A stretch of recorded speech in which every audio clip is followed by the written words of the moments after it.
Post office box Wheatstone network के principal पे based होता है। इसका नाम पोस्ट ऑफिस बॉक्स क्यों है? क्या ये सही में पोस्ट ऑफिस में यूज किया जाता था? ये हम लोग आगे डिस्कस करेंगे। अभी पहले देखते हैं कि इसका स्ट्रक्चर कैसा है। इसमें 3 आर्म्स हैं, A B C and this is a D. A और बी में 4 वैल्यूज हैं रेजिस्टेंसेस के, 1, 10, 100 एंड 1000। उसी तरह से बी और सी के बीच में 4 वैल्यूज हैं।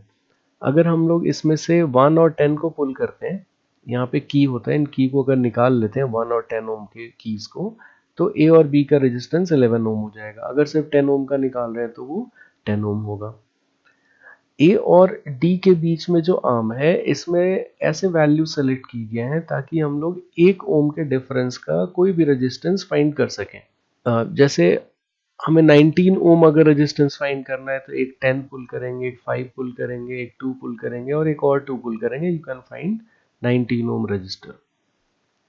एक इसमें इन्फिनिटी भी होता है।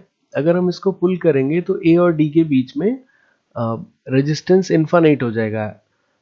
चलिए, इन सब के पीछे में सपोज अगर ये 1 ओम का है तो इनके पीछे में एक रेजिस्टेंस होता है, एक कॉइल होता है जिसका रेजिस्टेंस 1 ओम है। अगर ये यहाँ पे की अगर इंसर्टेड है तो ये शॉर्ट सर्किट हो गया और रेजिस्टेंस 0 है, लेकिन जब इसको हम लोग की को पुल करते हैं तो करंट उस कॉइल के थ्रू होके यहाँ से जाता है।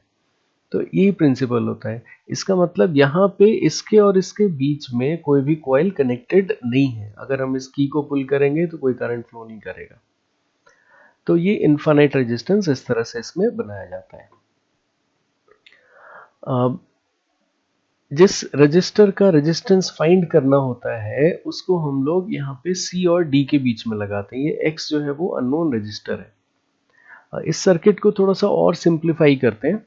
यहाँ पे 4 पॉइंट्स हैं, A B C and D, तो इसको हम लोग अलग से ड्रॉ कर लेते हैं, A B C and D. ये जो रेजिस्टेंस P है वो A और B के बीच में, this resistance is connected between A and B। और ये जो Q है वो B और C के बीच में कनेक्टेड है। एक रेजिस्टेंस मैंने यहाँ लगा दिया। और ये जो एक रो ऑफ रेजिस्टेंसेस हैं, ये A और D के बीच में, ये है R, this resistance is R। और जो अननोन रेजिस्टेंस है वो C और D के बीच में कनेक्टेड है, तो उसको मैंने यहाँ पे लगा दिया। ये जो सेल है वो C से इस की के थ्रू A के बीच से कनेक्टेड है। मतलब इस A से एक की को कनेक्ट किया और फिर एक सेल को उससे जोड़ दिया। सेल का जो पॉजिटिव टर्मिनल है वो A से कनेक्टेड है। वैसे इसमें कोई फर्क नहीं पड़ता है कि ये पॉजिटिव टर्मिनल किससे कनेक्टेड है। तो ये यहाँ पे कनेक्ट हो गया, ये की हो गया K1। और ये जो गैल्वेनोमीटर होता है, this is connected through K2 between B and D। तो यहाँ पे ये B और D के बीच में एक गैल्वेनोमीटर कनेक्ट हो गया। तो आप देख रहे होंगे कि ये बिल्कुल व्हीटस्टोन ब्रिज का एक सर्किट तैयार हो गया। अब इसमें इन रेजिस्टेंसेस का क्या बेनिफिट्स है वो चेक कर लेते हैं। सपोज कोई एक रेजिस्टेंस हमने यहाँ पे लिया है जिसका वैल्यू 2 ओम टू सपोज 10 ओम के बीच में लाई कर रहा है, हमें पता नहीं वो कितना है। तो इसको फाइंड करने के लिए हम लोग यहाँ पे व्हीटस्टोन ब्रिज में हम लोग जानते हैं कि रेजिस्टेंसेस का जो रेशियो होता है आर्म्स में वो इक्वल होता है। तो मतलब P by Q is equal to R by X।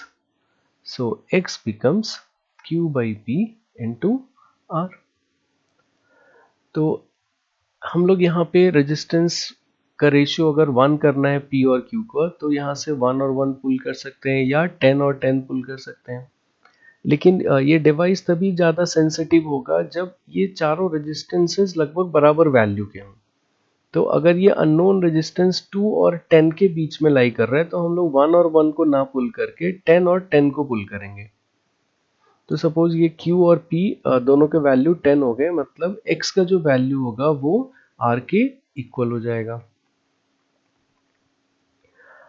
अब सपोज हमने 2 ओम का रेजिस्टेंस 2 ओम वाला की यहाँ से पुल किया, यहाँ से बाहर निकाला, तो डिफ्लेक्शन 0 नहीं था, लेफ्ट साइड में था।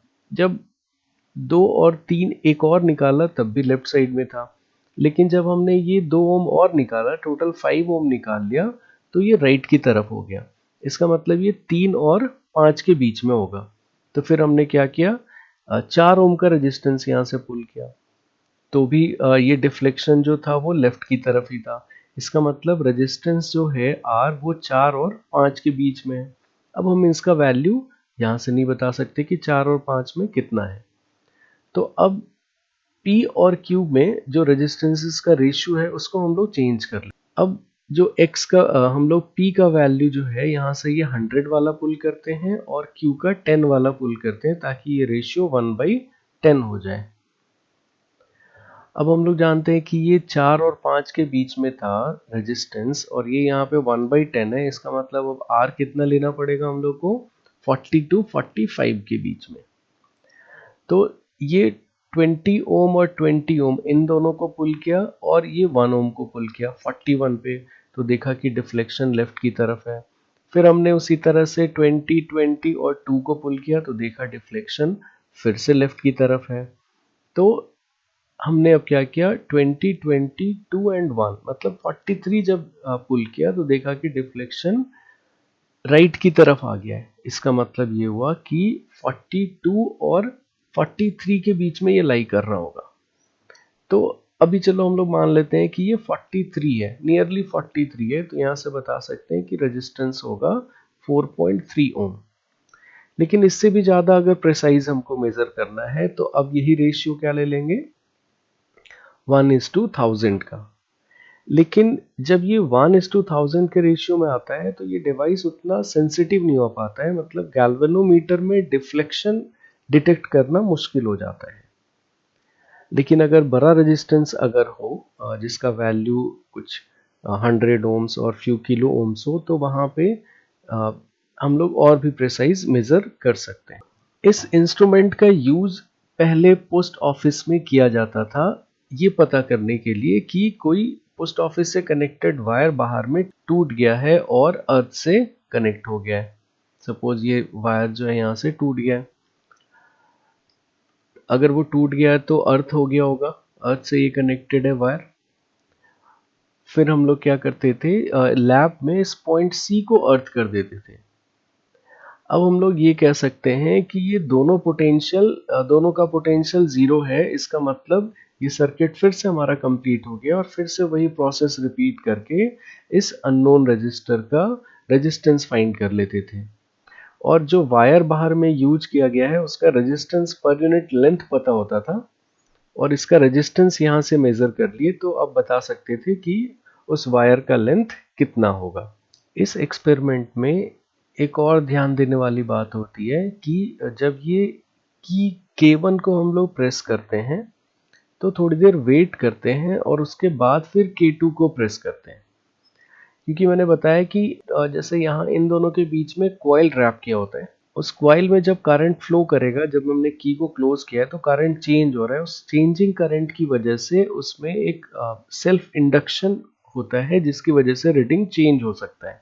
इसलिए हम लोग थोड़ा सा वेट करते हैं ताकि वो करंट कांस्टेंट हो जाए और जो सेल्फ इंडक्शन है वो ना हो, तो हम लोग ज़्यादा एक्यूरेट फाइंड करते हैं। इसीलिए इसमें पहले K1 को प्रेस करते हैं, थोड़ी देर वेट करते हैं फ्यू सेकेंड्स, और तब K2 को प्रेस करके देखते हैं कि नल पॉइंट कहाँ पे मिल रहा है।